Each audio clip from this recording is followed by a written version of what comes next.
एक अंधी लड़की थी रानी। वो अक्सर ये सोचती रहती थी कि मुझसे क्या कोई लड़का कभी प्यार करेगा।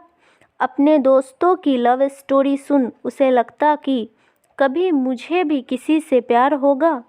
एक दिन रानी कॉलेज से अकेले ही घर को लौट रही थी। तभी रास्ते में वो ठोकर खाकर गिर पड़ी। तभी एक लड़के ने आकर उसे उठाया और फिर उसके घर तक उसे पहुंचाया भी। रास्ते में दोनों के बीच कुछ बातचीत भी हुई। रानी ने लड़के से उसका नाम पूछा तो उसने बताया कबीर। फिर एक दिन रास्ते में कबीर की मुलाकात रानी से हुई। रानी को दोबारा कबीर से मिलकर अच्छा लगा। इस बार दोनों में एक होटल में कुछ समय साथ भी बिताया। दोनों में काफ़ी अच्छी दोस्ती हो गई। अब दोनों घंटों फ़ोन पर बातें करने लगे। एक दिन कबीर ने रानी को प्रपोज कर दिया और कहा, मैं तुमसे प्यार करता हूँ। कबीर के मुंह से ये सुन रानी को अपने कानों पर यकीन ही नहीं हो रहा था। फिर कबीर ने कहा, क्या तुम्हें मेरा प्यार स्वीकार है? कबीर की ये बातें सुनकर रानी की आंखों में आंसू आ गए। रानी बोली, ये जानते हुए भी कि मैं अंधी हूँ, तुम मुझसे प्यार करते हो? कबीर बोला, हाँ।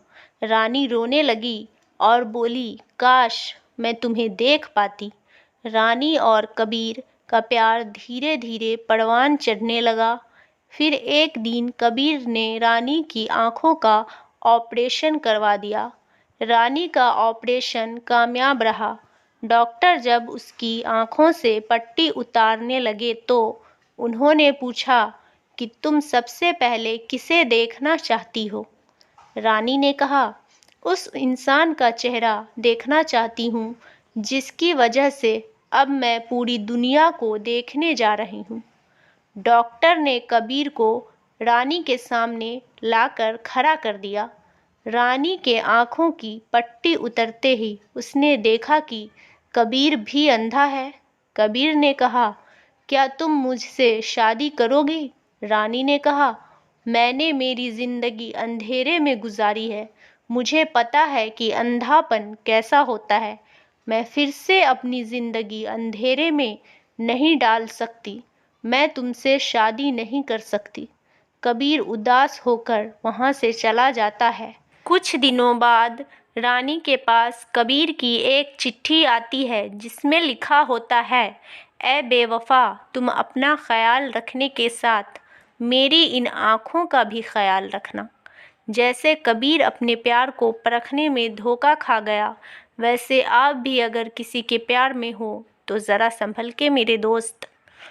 तो आप लोगों को कहानी कैसी लगी कमेंट करके बताएं और वीडियो को लाइक कर दें और चैनल को सब्सक्राइब ज़रूर कर लें ताकि ऐसे ही शिक्षाप्रद कहानी आप लोगों तक पहुंचती रहे। धन्यवाद।